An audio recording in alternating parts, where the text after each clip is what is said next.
Thank you very much. First of all, I'd like to thank the organizer for giving me an opportunity to present our research work.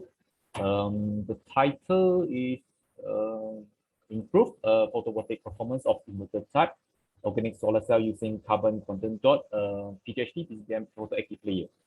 So this work was conducted by my PhD student, Noor Adala. Okay, and we are from Department of Applied Physics, Faculty of Science and Technology, University Kebangsaan. Right. So Dr. Siti Tan and Dr. Muhammad Hafizuddin are co-researcher of this project. They are from UPM and UKM respectively. All right.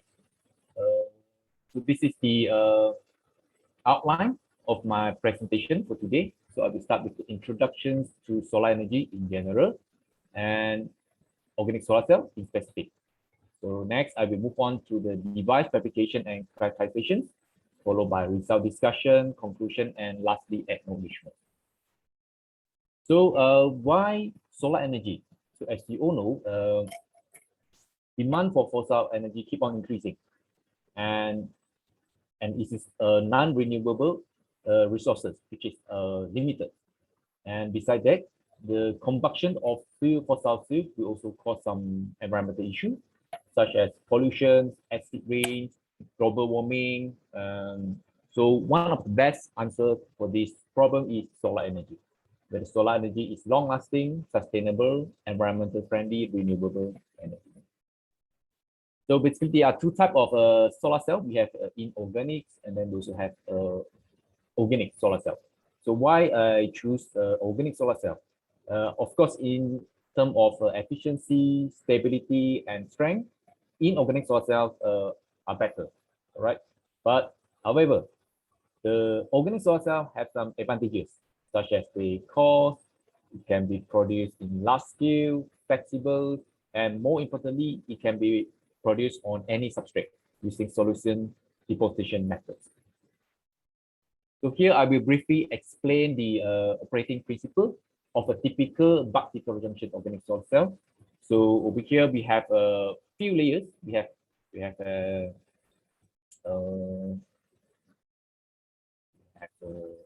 anode, and then we have 4 transport layers, and then we have the photoactive layer, which consists of the donor and acceptor, and then we also have the electron transport layer and the cathode.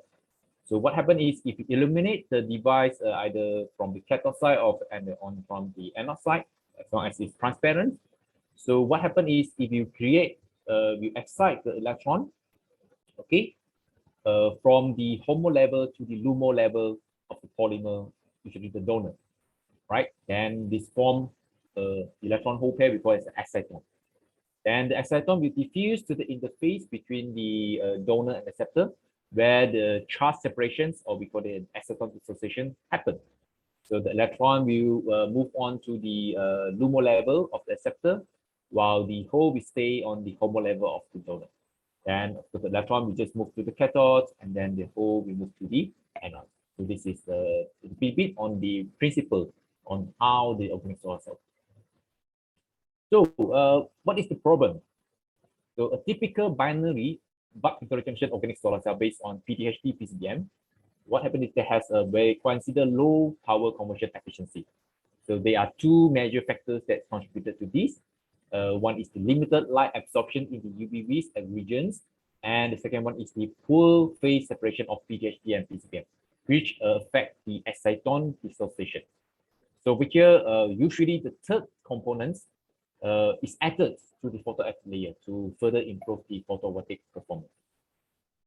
So, okay, if you look at some previous studies, okay, we notice that there are some ternary buck heterojunction junctions where use the carbon quantum dot as the third component in the photoactive layer. So, for example, in 2014, you et al. Managed to improve the power conversion efficiency by 28%, okay, by introducing the carbon quantum CQT inside the activity of PCD, DVD, and PC71.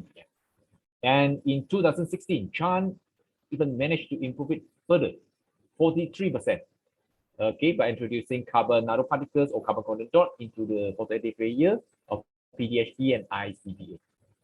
And recently, or not so recently, 2018, Tree and Lim et al. Also managed to improve the PCE. So in general, the function of carbon quantum dot, it can improve the, first is the light absorptions over here, and the exciton dissociations, as well as the charge transport. All right. So what is the difference between this work and the previous work? So if you notice in the previous study, so most of them focus on the organic solar cell, where they use the electron transport layer in thin film form. Okay, while in this research, we're going to investigate the effect of carbon quantum dot doping on the photovoltaic performance for inverter type organic solar cell based on PDSC PCBM.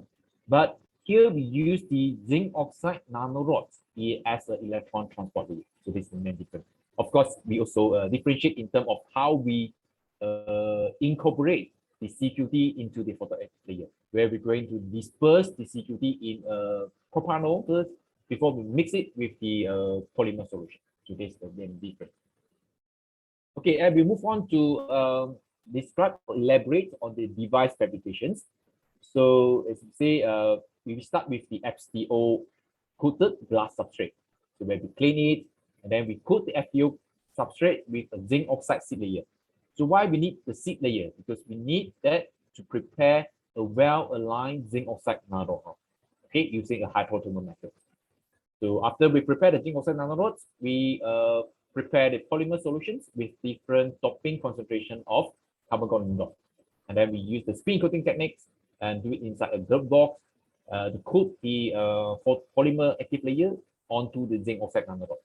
And the last process is the agendum, a silver deposition process using the thermal evaporator. So this is the typical device that we managed to fabricate. If you look at here, these are the device structure where we illuminate for the IV testing, which is the main characterizations of the typical solar cell. We illuminate the device from the side of FTO, right? The zinc oxide, PHD, and then the Ag. All right, as for the characterizations and measurements, as usual, first we will start with the current density voltage measurement, okay, to get the to extract the photometric parameters. And then we also use the field emissions scanning from microscope to look at the cross-section view of the photoactive layer. Okay, while for the optical properties, we use the UVV absorption spectrometers as well as the photoluminescence spectrometer. And to study the crystallinity of the PTHD, we also conducted the Raman spectroscopy on the ether. And lastly, we also have the so-called incidence photon conversion efficiency measurements onto the device. All right. Okay, let's start with the JERI measurements. If you look at here, we start with 3 devices where we have the undoped. It means we didn't include any CQD into the photoactive layer. And we also prepare a sample with propanol only, right? And the last one is the propanol and the CQD, right? So we extracted the open circuit voltage, short circuit current density, field factors, and power conversion efficiency from the JERI curve.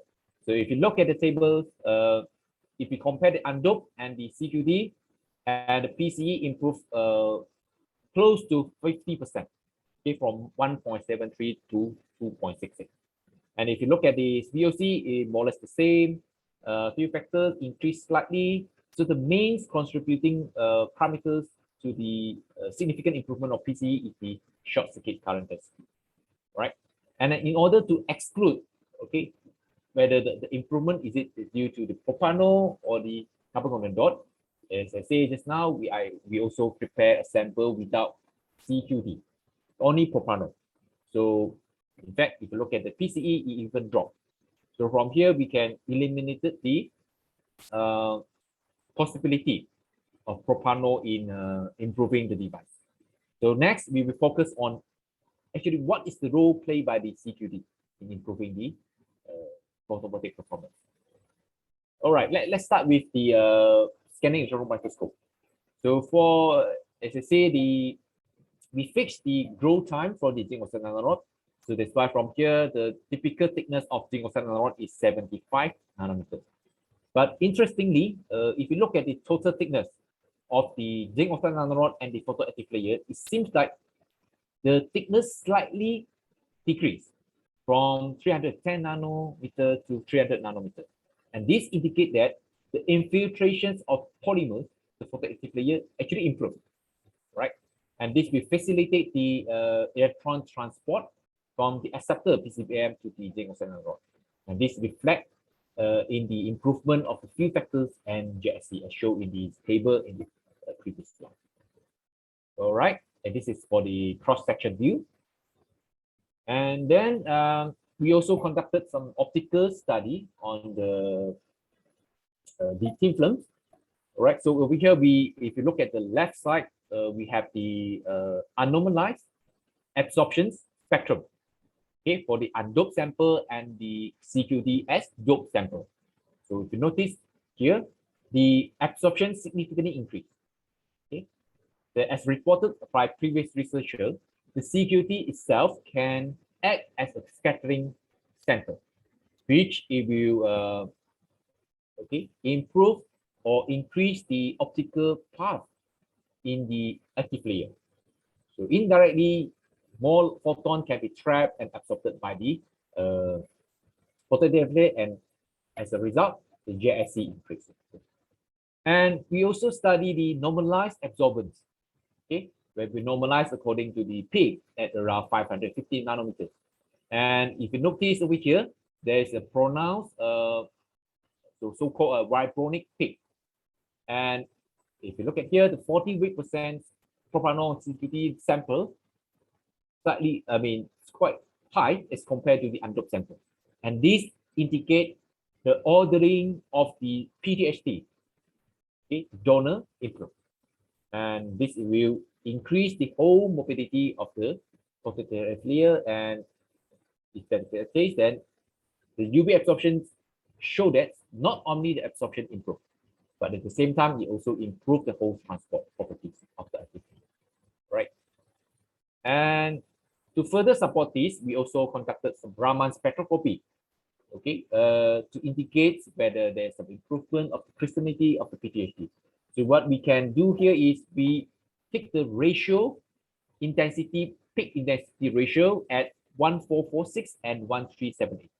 Again, if you look at the graph, the doped samples have a higher value, 4.44 as compared to 3.80.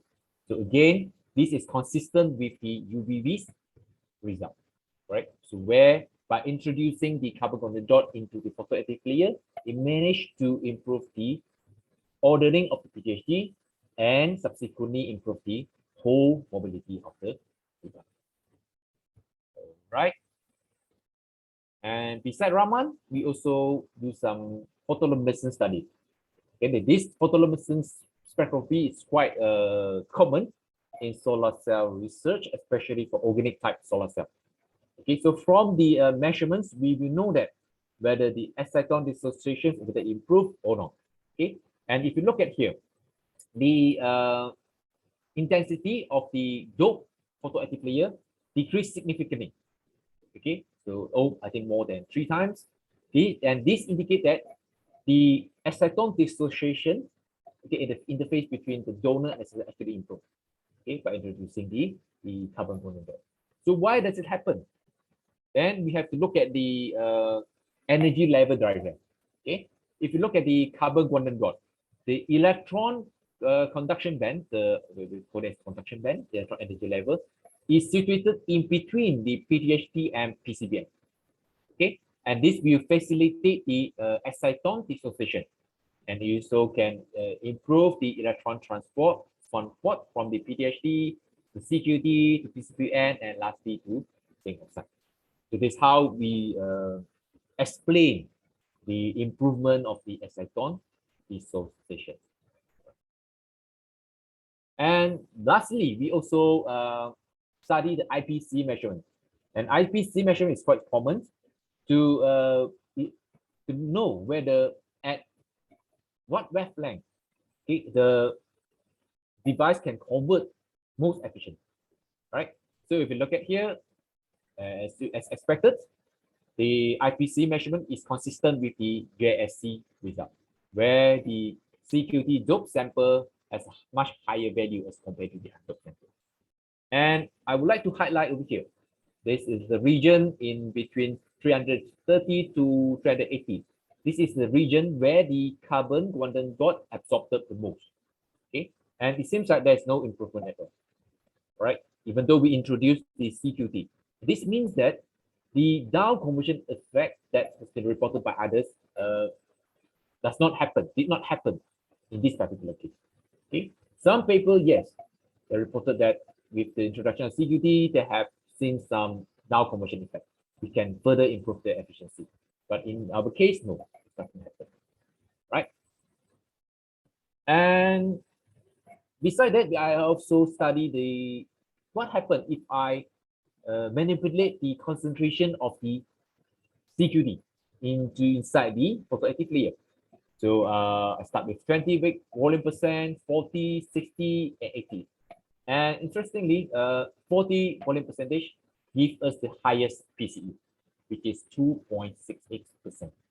And as we further increase the concentration of CQD to 60 and 80, the performance in general, the VOC, JSC, PCE, started to decrease. Okay, well, I suspect that this may be due to the accumulation of the CQT, which prevent the PTHT and PCBM to mix well. When it doesn't mix well, then the acetone dissociation, the charge transport will be affected. Okay, this is why the photovoltaic performance start to decrease. Okay, when we add, the excess amount of CQD, right? So the optimum was obtained at 40 volume percent. So as a conclusion, with the introduction of CQT, we managed to achieve a much higher PCA as compared to undoped device. Okay, so what's the function of CQT? So the CQT can enhance the light absorption, and it can also enhance the exciton dissociations as well as the charge transport, as proven by all those characterizations that have been conducted. And these are the main reference that we use this slide. And this work has been supported by the Malaysian Ministry of Higher Education through the research grant. All right. And with that, thank you very much for your attention, and I would like to welcome any questions. Thank you very much.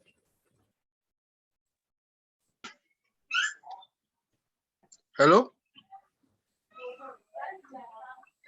Hello? Yes, yes. Yes, good afternoon. Good afternoon. Yeah, I like your presentation. Yeah. Well explicit, but how can you actually present that result were reliable? Like the Raman spectra, the graph, yep, are separated, but the other one at wavelength of 320, as he said, the yep. phenol and the other, I think EDU, are together. Yep. Do you further check? Do you further do any other spectra to show your results were valid? All right. If you look at my presentations, okay, the Raman spectroscopy is I use it to further support the conclusion that the draw from the UV absorption. So they are, agree well with each other. So I would say, yes, the Raman spectroscopy is reliable in my case, in our case.